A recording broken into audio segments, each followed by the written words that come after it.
Hi, everyone. Welcome back to another powerful conversation. Our topic today often flies under the radar, and that is food and sugar addiction. Many of us think of addiction in terms of substances like drugs or alcohol, but food, especially sugar, can be just as powerful.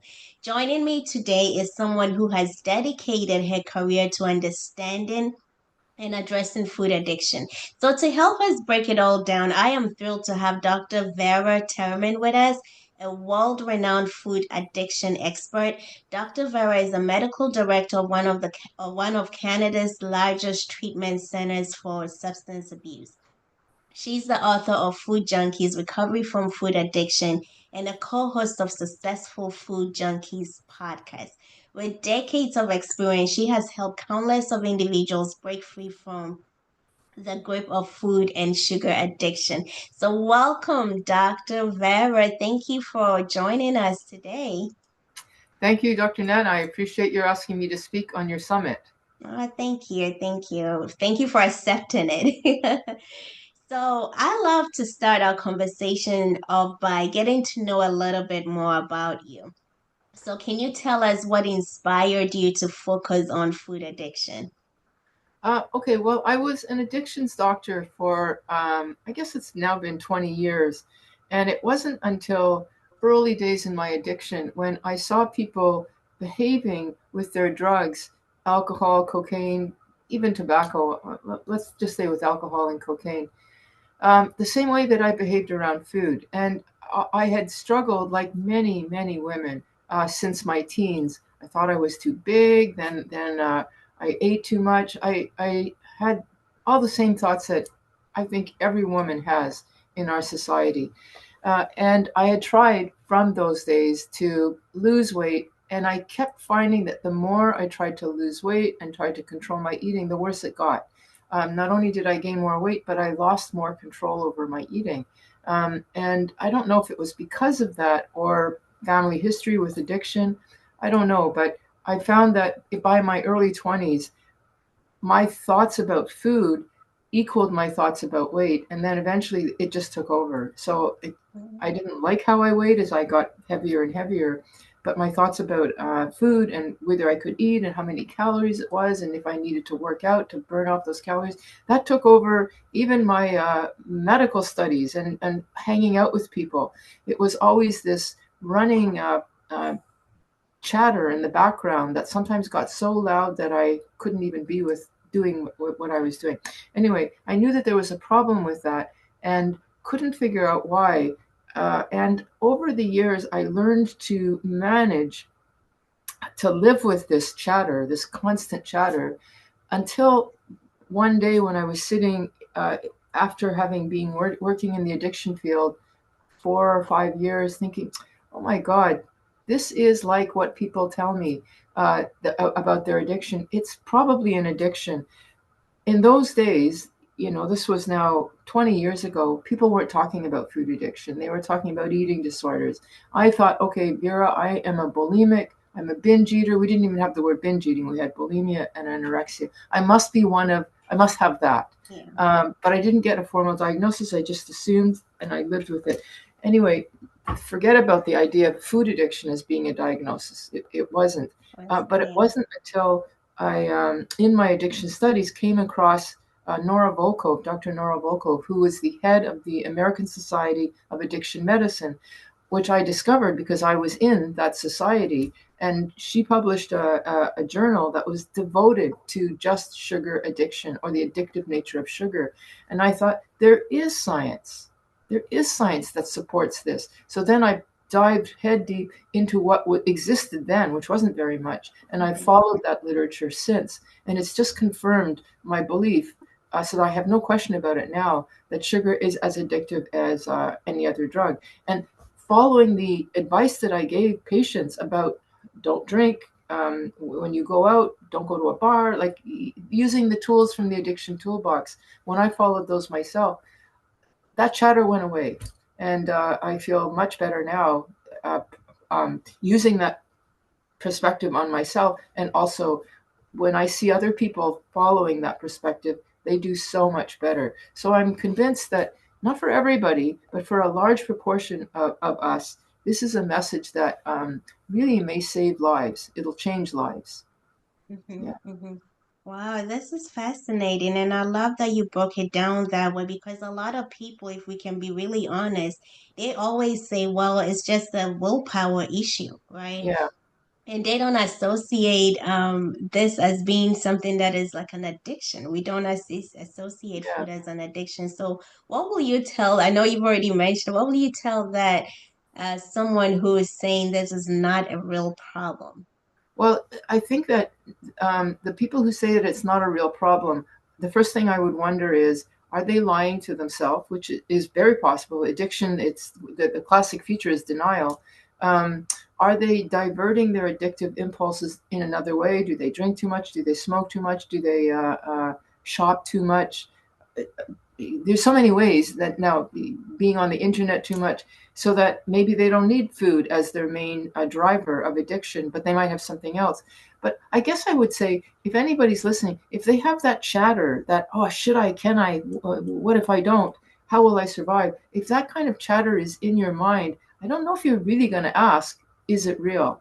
But there are people, like, we estimate that probably in the food addiction, in the general society, Mhm. there's probably about 15, 20, maybe 30%. If you're looking at the obese population, maybe 40% who are food addicts, and then the rest aren't.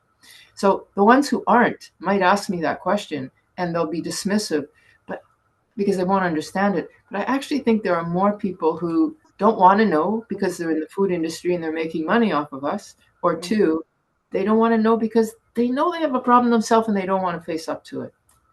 It's a You're pretty right. You're right. Yeah. so what would I do? I would first of all just ask, some of the questions. Are you a food addict?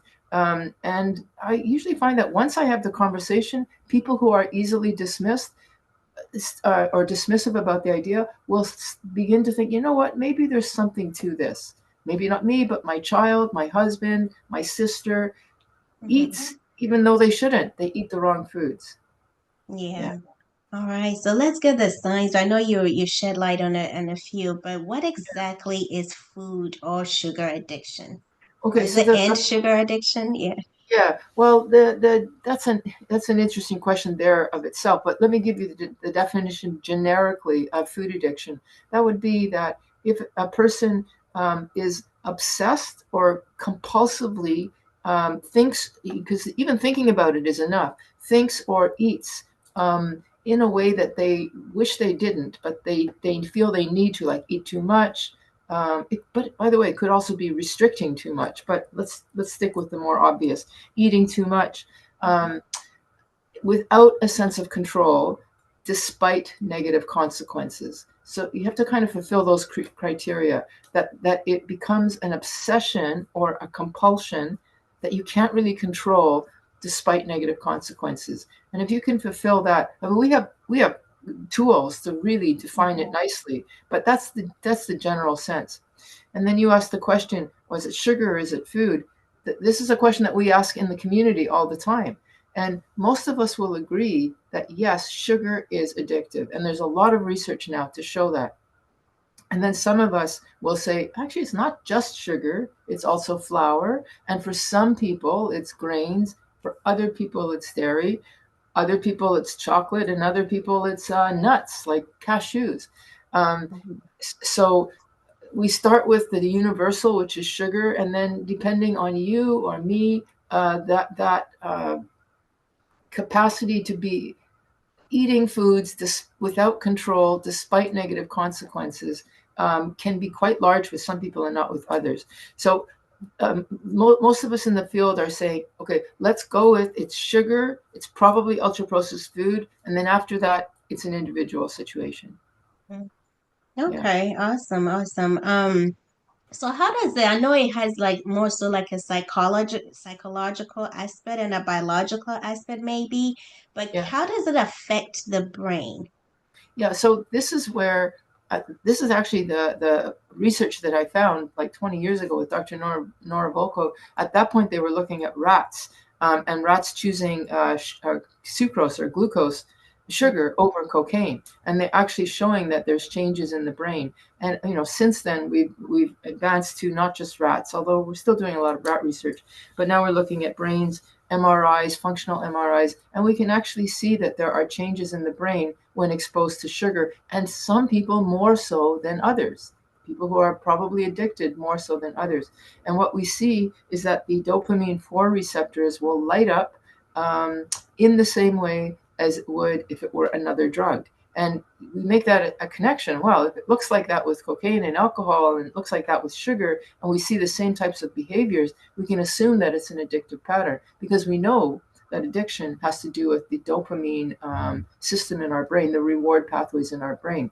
So when you hear people say sugar hijacks our brain chemistry, that's what we're talking about. It's hijacking the dopamine circuitry. And definitely more so for some people than others. Yeah. Mm-hmm. Awesome, awesome. So, Dr. Vera, a lot of people they're just wondering, how will I know that I am addicted to Yes. food or sugar? I know you said it's the chatters and stuff in your mind, but can you elaborate maybe on the signs or the symptoms or Yeah. behavior patterns? Yeah. The chatter is kind of like the daily companion that never leaves. It's the Mhm. person who moves in and just won't move out. You want them to move out and they won't. But the sort of formal questions that we ask, and these are the same questions we ask with other drugs too. Um, are if you look on the internet, you can actually find there's the 20 questions for food addiction. Like I said, same questions as 20 questions for addiction or alcohol. But they would be questions like, do you think about your substance, like food, more than you wish you did? Like you think about it a lot. Do you find that you can't control your amounts when you start? Do you find that if you don't, well, before we even get to that, do you find that you hide food because you don't want other people to see how you eat? Do you eat differently in public than you do in person, like in private? Do you steal food? Really, sometimes people will go to the extent of stealing food. Um, do you eat despite the fact that you're overweight or you've got diabetes or you're pre-diabetic and you know you have to stop, but you find that you still do? Like there's that level of willpower just doesn't cut it anymore, which you Mm-hmm. mentioned earlier. It doesn't, because the more the addiction dominates, it becomes a disorder of the brain, so that willpower is as ineffective as a person who's a rageaholic. The rageaholic knows they shouldn't be screaming and shouting. They can't control it. And it's the same with the person who's overeating. They know they shouldn't, but they can't control it. So if that's happening, that's an indication. And then if you're actually having impairments like diabetes, prediabetes, Mm-hmm. which is the subject of your talk, like Yeah, if, yeah. if anybody's listening who's already at the stage of worrying about diabetes, then the question will become, because we're not stupid, we know we can make the connection that eating these Mm-hmm. foods are causing or contributing to diabetes. So why are we doing it? It's not stupidity. It's this thing that's happening. And if you're finding that you can't stop, and if you do stop, you get depressed, you can't sleep, you feel deprived, you feel unhappy, that's withdrawal. That's another sign of addiction. So Yeah. if somebody's listening and can say yes, yes, yes to all of these things, chances are you have some level of food addiction. Maybe not full blown, but on your way to. Yeah, I'm Yeah. sure, as you're mentioning, we can all resonate with some things, right? Yeah. There are some of the questions that you're asking that it's relatable. We all can resonate with this in some way or the other, right? And Um, it's not even that a person who might resonate with some of the questions means they're a food addict. They may just be responding to foods that are addictive because the processed food industry makes them addictive. And mhm, as long as you're eating that stuff, you're going to eat more than you should. But there comes a point when people will say, this is like the difference between a heavy drinker and an alcoholic. The heavy drinker will say, wow, I am a heavy drinker and I'm now, my liver enzymes are high and I've got a DUI, I better stop. And they stop. mhm. But if you find that despite that, you can't, then this is not just eating addictive foods. Something's happened to you. And that, I think, is a continuum that the more you eat addictive foods, eventually you're gonna join our camp of food Yeah. addicts. Yeah. So speaking of addictive foods, right? I know that there are certain foods or even certain things or like the processed foods and things that you can you give us a little history of what that is about? Because I know that they started putting addictive stuff in our food. Do you can Yes. you shed a bit more light into that? Yeah, I mean it's not even always sneaky. They'll sometimes be right out in front and say, "This is highly craveable. This is you won't be able to stop at one." Like they think it's funny when they say stuff like Yeah. that. The advertisements. But what we've known is that if you add a lot of sugar and a lot of fat and a lot of salt in one concoction, which you won't find in nature. This is not a real food. This is a processed food. Um, then you're going to find something that's highly um, craveable. See, what happens is our brain likes fat, it likes salt, and it likes sugar. But nature usually doesn't provide all three in one package. And when it provides sugar, it's in the form of fruit. And it provides it in a package like a piece of an apple or a piece of watermelon or something. And there's enough water and fiber and skin and all sorts of stuff so that you won't eat too much of it because you'll be too bloated and too full and you won't want too much. But when you take the gem of the intoxication, that pleasurable feeling, that pleasurable taste out of the watermelon and out of the apple and out of the corn on the cob, then you get a highly potent product that should not be all at once. Then you add that potent product to super sugar and super fat altogether. I mean, you're taking three highly potent products and putting it into one. That's dominating. And in terms of the history of that, we could probably map that out to ultra processed food. More or less started post World War II. Sugar was definitely around. Even cereal was around, like in the late 1800s. Oh, sugar even before that. But it was for the wealthy, and it was um, not everybody could afford it or had access to it. And then more and more people had access to it, sugar, but really where and then with ultra processed food, where there was an actual encouragement by the food industry to buy these convenient foods so that the wife doesn't have to cook at home. We can just shove it into the microwave. Anyway, that meant a lot of exposure to foods that weren't really foods and that you could put more salt and more fat and more sugar in than normal. And then I think the major historical event was in the 70s or 80s when um, uh, the food industry moved from sugar to ultra, oh my gosh, what's it? High Ultra fructose corn processed syrup. Yeah, syrup. exactly. And so now we had a super potent form of sugar that was very cheap. And so now we could put it into everything. And so now even foods that shouldn't have sugar in them have sugar in them, like bread. Why does bread have sugar in it? Um, Yeah. you know, the stuff around a chicken when you get Kentucky Fried Chicken, like it's this stuff has got sugar in it. It's because it's now everybody has a heightened taste of sugar, and so yeah, that's Yeah, reading labels is so important. It's it so is. so important. You It is. cannot Yeah, underplay that at all. yeah. It's And something that go ahead. I don't know if you're probably having somebody on your summit that's talking a lot about just specifically diabetes. I don't know if somebody's talking about the history of diabetes, but Gary Tobes, who wrote The End of Sugar or Why We Get Fat and What to Do About It, he wrote a couple of books on sugar. And he really showed the parallel between the rise of diabetes and the rise of ultra processed food as, I mean, Mm-hmm. it's correlational, it's not causational, but it's kind of Yeah. hard not to see that, Yeah. wow, the ultra processed food industry and diabetes and obesity together, all three, to not think Yeah. there's something not connected somehow. Yeah. Yes. So speaking of diabetes, I know you've said a bit about that, but speaking of diabetes, what and it's often linked to diet and lifestyle, type 2 diabetes especially. Yes, yes. What what contribute to the development? So shed more light into that for type 2 and for even those that already have it. What role does addressing food addiction can help, someone on the path of remission? Yeah, well, so we know that food addiction is actually um, more complicated. I mentioned about dopamine because that's the main driver, but actually, food addiction is a bit more complicated than that. I think it often starts when people are too much exposed to sugar or refined carbohydrates, basically. Um, and what happens is with diabetes is that their insulin is challenged. There's so much carbohydrates that the pancreas has to promote a lot of insulin, and eventually we get what's called insulin resistance. And in that insulin resistance, one of the consequences of that is that a person doesn't get full, even though they don't feel the sense of fullness.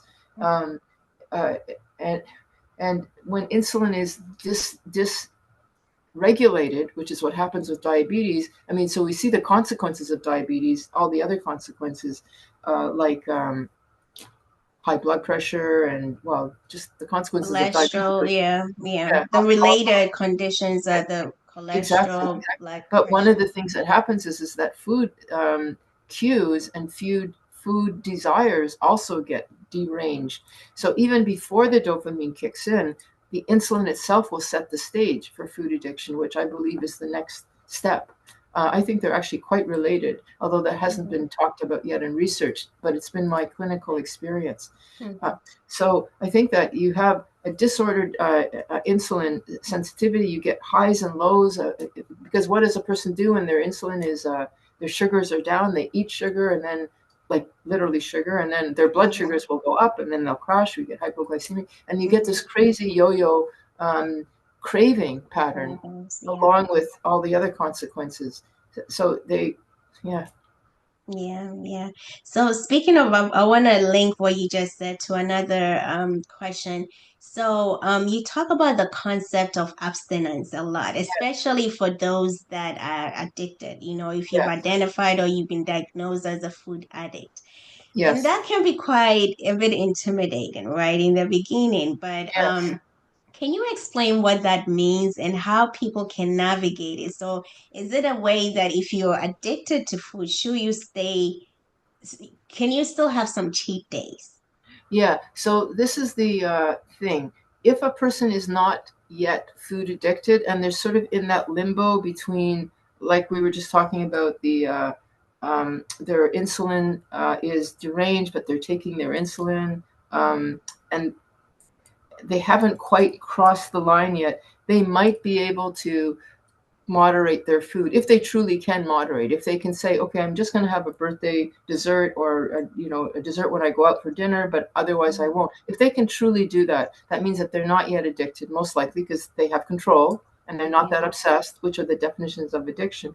And so for sure they can. But if anybody's listening and said, yes, that was me with the obsession, yes, that was me with the using, and despite the fact that I have problems, and I can't control my use, I don't think that there is the possibility of cheat days, because what happens is if the dopamine has changed, I mean, it's really you're adapting to the surplus, and when you stop with the surplus, you re-regulate yourself, and if you continually throw the surplus, it's a bit like once you're a diabetic, you're always a diabetic, and you're going to want always to not eat foods, unless you don't care if your sugar spikes. I guess you'll just take more insulin or something. But if you want to have a steady blood sugar once you're diabetic, there's no cheating anymore. There just isn't.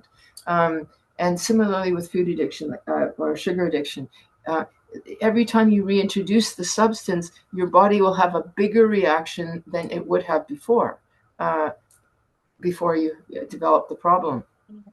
So we say that uh, it's just like the alcoholic can't have one drink. Their system is primed.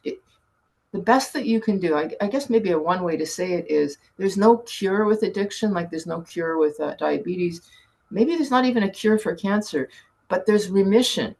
If you do everything right and you've got it under control, now you got to keep doing everything right and it will stay quiet. But if Mhm, you do something that allows the cancer to come back, because you pick up smoking again, or you do something where your immune system is down, um, similarly, it's like it's always there, but it's suppressed and it'll come back. mhm, Um, I like to say it's like it's an engine that's always idling, but it can idle in the background as long as I don't eat the sugar and don't eat the whatever it is that I can't eat. mhm. Yeah. But the occasional cheat will just put a little bit of fuel to the fire, and then it might just be a little flare, but it's going to be not. It often flares to the point where a person will cheat, and then it's a cheat for three As well. years. Yeah. Yeah. Hmm. And if anybody's had that experience, don't do it to yourself again. But the good news, I have good news here. The good news is if you stay not cheating, you're going to reset your pleasurable. I mean, we're built not to eat sugar the way that it's been given to us. We're built to enjoy it with fruits and vegetables and keto food, whatever. That's how we're built to eat. You'll go back to that and you'll enjoy it the way we were meant to. So Hmm. this isn't actually a message of deprivation. It will sound like deprivation because I kind of heard you saying that you're afraid, oh, how will I live without this? Yeah. Which is what people say. Hmm. Well, Hmm. it's going to be really hard for 10 days. And then you get over the hump and Yeah. you don't want it anymore because it's not real anyway. It's too much, Yeah. you know? So will you say that like your body adapt to it, especially Yeah. if you start abstaining from it, like your taste Yes. buds and things will Yes. change, and that Exactly. over a period of time, you will get rid of that deep desire to get that food or sugar, and then like later on, it will be more like it's not gonna be like that constant desire anymore. It's gonna be if Exactly. you desire to eat it maybe once in a while. Will you say that's what it will? Because it's kind of scary, that the thought of you not having cake anymore, right? But It can be a bit intimidating. it can be a bit intimidating at the beginning. So in the addiction world, we have a term that's called one day at a time. So just for today, can you not have it? And you'll probably say yes. And I can Mhm. guarantee you that if you keep doing that and it's year 3 or 4, you actually don't want the cake anymore. Because when you think about the cake, it's like, oh, I know I would just feel sick. It's like, I don't know if you were ever a cigarette smoker, but for those of you who were cigarette smokers and quit, at first it's like, oh, how will I live without this? But after 5 years, you think about having a cigarette, it's like, oh, no, it's going to be bad breath and smoky, and I'll feel nauseous. Mhm. That's how you won't want the sugar, the piece of cake anymore. Yeah. Your taste buds would change. So it will not taste the same anymore. You eat it and you're like, Right, I don't want right. this anymore. But if you keep introducing it, You're um, teasing it. you're teasing it, and then it's like, oh yeah, yeah, maybe I do want this. Like I haven't had sugar for I don't know now, 15 years more. If I think about it now, I think about it with almost a sense of revulsion. But I do know that if I were to have a little bit and then a little bit more, like slowly in Hmm. moderation, my taste would change and I would start to remember. It's called euphoric recall. I mean, we have the understanding about how addiction works from Hmm. other drugs and alcohol. And then you start remembering, and then you say, oh, yeah. And then all of a sudden, now it's like you're smoking 2 packs a day instead of one. You're eating more than you did before. Hmm. Yeah. So, who wants to go down that road for just a lousy piece of cake that you don't even want? Most of the time when people have that relapse is because somebody pushed them to have it. Come on, Triggered. I made this Yeah. for you. I don't want it really. Okay, I'll have it. And then, oh yeah, right. I like it. Yeah. So that Yeah. brings up a good point. I know there's an emotional component to food addiction. So in your practice, how do you address that as well? Well, the emotional component, if you mean that people use food to cope with their problems, Yeah, there's a trigger that makes people go eat. yeah. So that would be like any other um, technique that we would use for Hmm. drugs and alcohol, because people use alcohol for problems too. And so, first of all, because of the perspective that I come from, because in the addiction world we have different perspectives. Some are called harm reduction, which is this moderation approach. Um, and then there's the abstinence model, which is what I'm representing. And I, I would say for somebody who's an alcoholic, for example, you have to stop the alcohol first, and then we deal with the emotions that are left behind. But you can't deal with the emotions while you're still drinking. So the idea of, and this applies with food too, the idea of let's work on the emotions and then we'll get to the addiction doesn't really work because it's the food, the alcohol, the drug is in the way of the emotional repair. So we would say, stop the substance, and then we have to get to the emotions because obviously you can stop, but you won't stay stopped if you've got Yes. emotional triggers. And yeah, so we would absolutely encourage that. But the emotional work is not to get stopped, it's to stay stopped. Can you elaborate on that? Yeah, yeah. So we would work on the emotions, not to get the person to stop. That we would do just by sticking them in a treatment center, which we don't have for food, not enough. We have a couple, but not very Yeah. many. But a very strong support system, whether it be a 12-step support, or there's actually a lot of groups now, programs that are opening up for people, like outpatient day, like virtual. But it's like contact, like 3, 4 hours a day contact. It's not like Yes. just, oh, I'll look on my app, although you can do that too, depending on what level of intensity of care. But that first part, that first 10 days, 2, 3 weeks, whatever it is, Mm-hmm. you might need intense support to stop, and then to stay stopped, to not relapse back. That's when you start working on the emotions, because they got you Emotions. there in the first place. But you need Yeah. a clear brain to work through those emotions. So what I hear you say, Dr. Vera, it's this is something that it's not really easily broken, right? It's something that you have to sort for an expert help, at least Yeah, for step one, yes, yeah. right?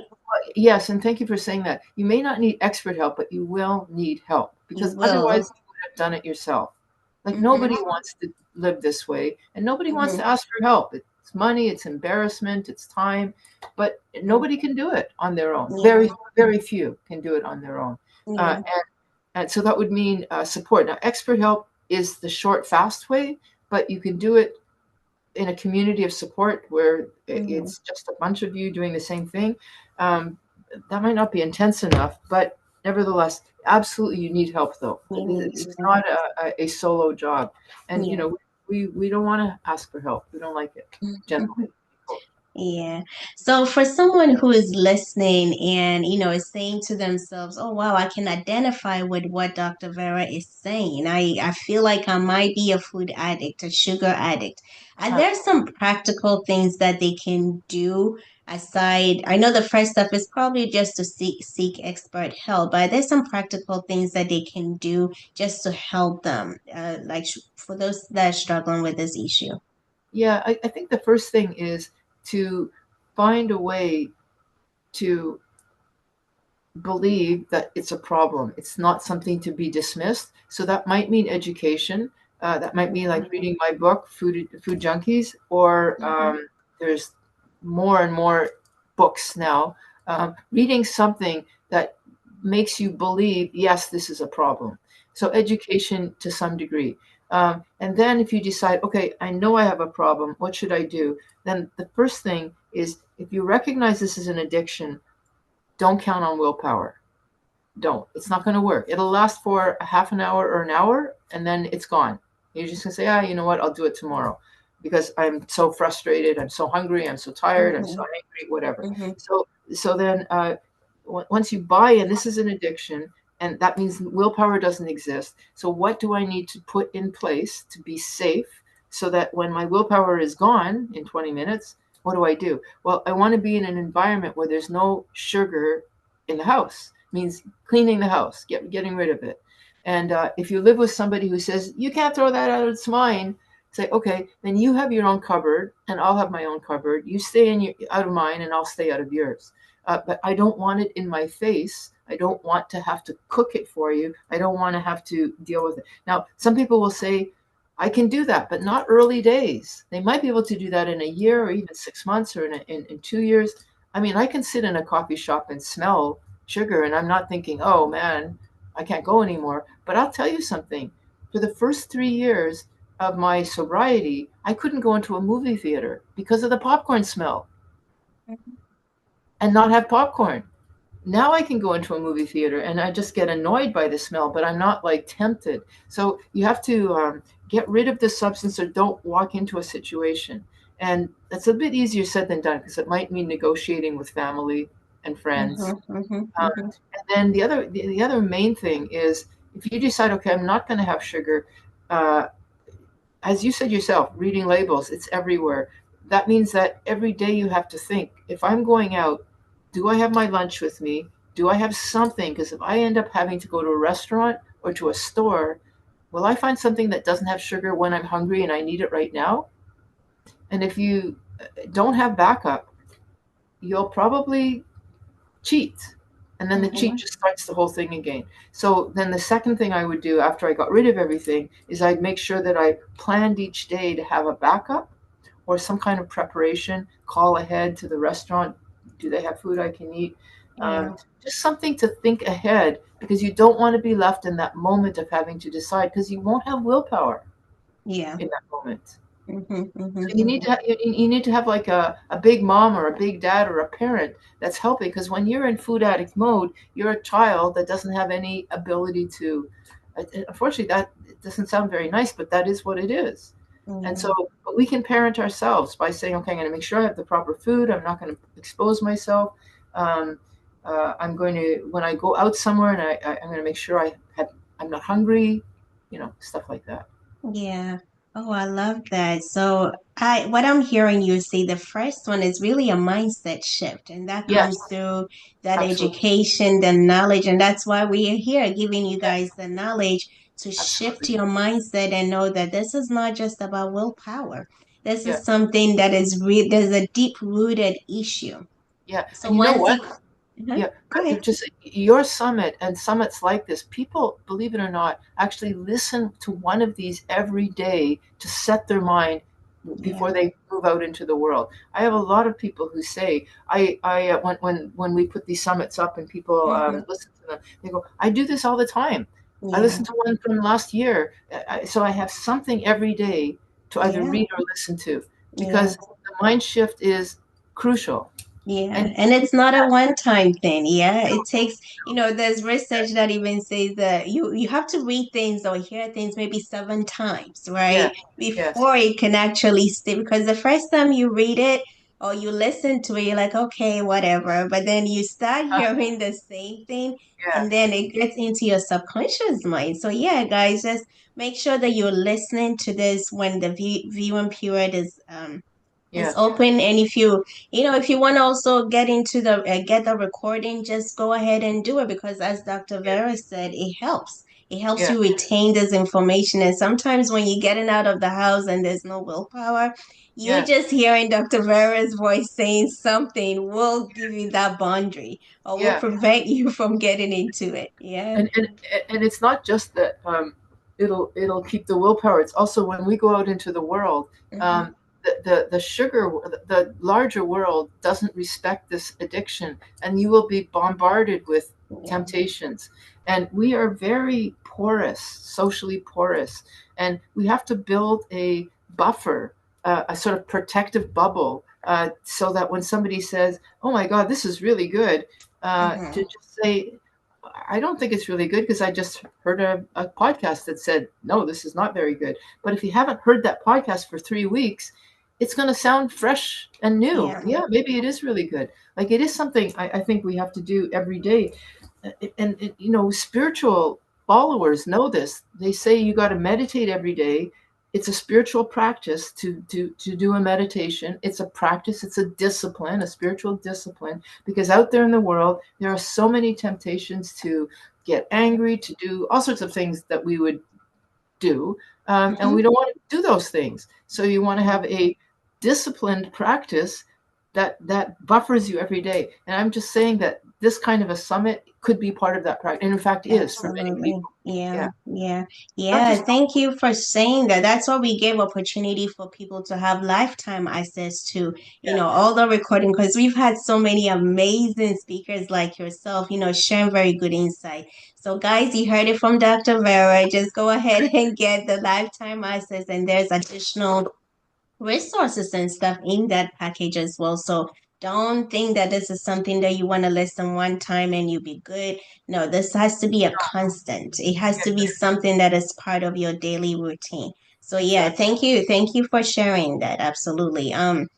Let's move on to something that is also buzzing a lot. A lot of people, there are some medications Oh that are yes, really, really it's all over on the internet, right? And people are using it for, I would say, weight loss, the GLP-1 medications and things of that nature. But I've also heard that people are using it now for food addiction, right? So they say to calm down the noise or something Yes. like that, right? It helps with the hunger and the appetite and things like that. I want you to speak into that. I want you to share some light into that. Is this something that is part of the treatment protocol for food addiction? Have you seen it? What is going on with that? Okay, so I think that the GLP-1s have really, thrown the world for a loop, I guess in a positive way, especially in the diabetic world. Now, although I don't think we expected to hear this, we are hearing that people are saying, "Hey, it also works for addiction, not just for food, but for alcohol and other drugs." And so maybe we can use it for that. But certainly in the food addiction world, people are saying, yes, it cuts the food noise, that chatter that I was talking about earlier. It just seems to be gone, and also makes you feel fuller. And so I'm not craving those foods anymore. In fact, the food industry is now trying to counteract that phenomena by making foods extra craveable for those who are on GLP-1s because they want you back. You say, hey, you're not buying this anymore. Come back. We have different food that you're going to like, and you'll be that will be irresistible. But so it's a temporary solution because one there's two things that happen with drugs, any drugs, that and we're starting to see this with the GLP-1s, but they're relatively new, so we don't know what the timeline will be. But there is something that's called tolerance, that it works for a while and then it stops working because the body just doesn't like Yeah. being interfered with, and it's going to try to recover its natural way of being. And so um, eventually a person is on a dose and they'll have to up their dose. And then my guess is what's going to happen is they'll end up either doubling up using two different GLP-1s. And my guess is that what's going to happen is that in the pipeline, more GLP-1, not GLP-1 per se, but mechanisms like GLP-1 will be Different put into a ones. drug so that the drug company is constantly one-upping the body's response, which is always trying to get back to the way it was before. So if you want to be part of that battle, I don't know if I would, because that's just Yeah. really messing with hormones. But I think that it can be used responsibly, GLP-1s, as a kind of quick start, but it would be, I think, irresponsible of the doctor and also of the patient if they're knowledgeable. If they're not, they don't know. To think this is my fix and this will be fine. Because one thing we have seen now is that the food cravings, while the GLP-1s may work well for diabetes for a year or two, we don't know because it hasn't been around that long. Yeah. I think they've been around for about 5 years, but the food noise does come back sooner, and that means that potential weight regain comes back sooner, and Mhm. I, and then if you don't have this knowledge that we're talking about today in hand, you're kind of messed up. You're now on a medication, and when you get off that medication, not only are you going to gain that weight back, but more because you haven't addressed the problem, which is the addiction. So what I would say is if a person is on a medication or wants to use it responsibly, use that period of grace where there's no food noise, which might be a year if you're lucky. I think sometimes it's only 6 months, to learn as much as you can, stop the sugar while it's easy to, and then stay off of it so that when your food noise comes back, it won't be the addictive call that it is for food addicts. It'll just be the normal call of, hey, I haven't felt hunger for a while and now I'll feel hungry. You'll be able to fight it off much more easily. Yeah. So, I definitely agree. yeah, good, I good. definitely agree because, it's not just about taking the medications because, as a pharmacist, these are managing the symptoms. Yes, They yes, have nothing to do with the root causes that we are talking about, nothing to do with what exactly. Dr. Vera Yeah, says. So I agree with you as while you're taking it, also try to build sustainable lifestyle changes or, whatever that you have to do to overcome that issue that you had yeah, alongside. So when you stop taking it, at least you'll be able to, you're so used to these lifestyle changes that you're having that it comes natural to you. yeah, Right, exactly. yeah. And Yeah, it's so not all about perfect. Go ahead. yeah, no, no, no. We're saying the same thing. Yeah, Yeah, and it's definitely not about perfection. It's just really taking small step, right? Even if it's just you taking it, moving your body, making sure, like Dr. Vera said, getting rid of all these toxins that are already at home, like the sugar, like the things that you know are not good for your body that we've been talking about in the summit. These Yeah, are like baby step gradually. You don't have to do it all at once, right? I'm sure in your journey, you didn't just cut it off right away. It took a while, a bit of adjustment, right? yeah, And then yeah, you finally got rid yeah. of it. Like what I did was I went from sugar to sweetener, and then Mm-hmm. after a couple of years, I got rid of the sweetener. Then I got rid of the flour. Then I got rid Mm-hmm. of, in my case, the grain. Like it wasn't all at once. But each time I felt a little better. And if I just want to tell people, I know that people are going to be thinking, oh my God, like you earlier, how will I do this? Yeah. Just think, if I do it for today, it's not that hard. Don't think about how I'll do this for my whole life. That's nobody can do that. You got to do it. Mm-hmm. That's why we always say it's one day at a time. And that, and the news that the worst of it is only the first 10 days to 2 weeks. And then you'll start feeling the benefits. Yeah. Yeah. Yeah. And you're a true testament that what you're saying is not false. It works because you've been able to, Yeah. not do that for, you said, 15 years. Yeah. Yeah. Yeah. Do Or you, more than yeah, that. Yeah. more than that? Do you have like No, no cheat days. No no, cheat days. no cheat days. I love it. I love it. Do you have like a client success story that has stuck with you? I know yours is probably, a good one, but do you have one that has really stuck with you? That they Um, came in really not yeah. good. Let me think. I have so many people. Um, yeah, I know of. I can think of one person Yeah. who was, I don't know, 300 plus pounds, like a lot. And I was very fortunate for a few years, for 3 years, to work at Renaissance, where I work, where we had a food addiction inpatient program. And this was somebody who felt like, there's no way I can quit sugar, no way. But she went and she was able to stay in the center for 3 to 4 weeks. I think it was almost 4 weeks. And there was no sneaking out and getting a chocolate bar or something, like everybody, because we all knew that they're going to try to sneak out. So there was no going out, and when you went out, they watched you. So anyway, there was no chance they were able to have anything for 3 to 4 weeks. And of course, when they came in, they were tired, and oh my God, how am I going to do this? But by day 10, they were like, oh wow, I feel so much better. And this particular person that I'm thinking of, I have a Facebook group, which I hope I can mention in a few Yes. minutes. Yeah. Um, it was the beginning of this program. We began the Facebook group as a sort of follow up support afterwards for people to go, because it didn't exist that much then. And she continued to be part of that and build that community, the Facebook group, and now Mhm. runs groups. And she's maintained her weight loss, which is 150 pounds at least, maybe more, Wow. and Yeah. now hasn't even. She was a big gum chewer for a while. She used chewing gum instead of eating sugar. Then she stopped the gum, and now she doesn't do any of that stuff, um, and continues to this day. So I think she's been sober at least 7 years, and Mm. maintain. This is the big thing: maintain that kind of weight loss without fluctuations going back and Yeah. forth, without meds. That is Yeah. key. That is definitely, thank you for sharing that. That's definitely key. The maintenance, making sure it's Yes. sustainable. Yeah. That's And there why, there are many people like that. We don't hear about them because we don't yeah. have anything to sell, and nobody wants to hear, Mm. except summits like this. It's, I don't Mm-hmm. know.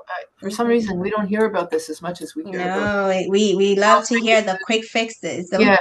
Exactly. And with Exactly. that, yeah, you will lose the weight or you do whatever, but at the end, after a few weeks, days, even, Yeah. you start getting all the exposed to the triggers and you go back to your old ways. Yeah. That's right. Yeah. So yeah, thank you. So this has been eye-opening. Thank you so much. I would love for you to share, some of the resources that you have. I know you talked about the Facebook group. I would love for, the audience that I can identify that this is a problem to still get that constant support from you. So if it's the Facebook group, if you could please share it and the other resources you have. Yeah, sure. Yeah, thank you. I really appreciate your allowing me to speak on this platform, because I do think it's like a daily meditation. Mm-hmm. possibility. So I have my book, Food Junkies, which I think is a very good primer. Food Junkies: Recovery from Food Addiction. It's very understandable and gives a lot of the science more than I talked about today, which I think is a good start. And then I have a Food Junkies podcast, which is where we interview specialists in the field as things are evolving and as we're learning more, which is like a living version of the book. And Mm-hmm. then I have the Facebook group, which is a free group, quite active. It's called "I'm Sweet Enough, Sugar Free for Life." Very active, and you can go on there and say, "Okay, I went to Dr. Nana's summit, and I'm ready to start," or whatever. And then you can ask for people's suggestions and for whatever for help. And on that also are groups if you want to pay, or coaches or nutritionists if you want to actually get some support for services. And then I have my YouTube channel, Vera Tarman MD, where I talk about food addiction and other addiction. And I Mm-hmm. also have access to the podcast. So that's sort of a central Oh, place to this get is good. information. Yeah, This is good. I'm so glad that you have so many resources that people, can utilize. And we'll share everything underneath this video. So, guys, make sure you great. look, below this video. Everything will be there. Make sure you get into the Facebook group for support. Yeah, Because it's important. The community, is important for things like that if absolutely. you're going through it. So I'll definitely put everything down. This has been eye-opening, Dr. Vera. Thank you so much for accepting our invitation. I know that the audience have had some good aha moments and they're like, ooh, this is good. So thank you. I appreciate your time a lot. Okay. And for those watching, until next time, take care and continue to redefine your health.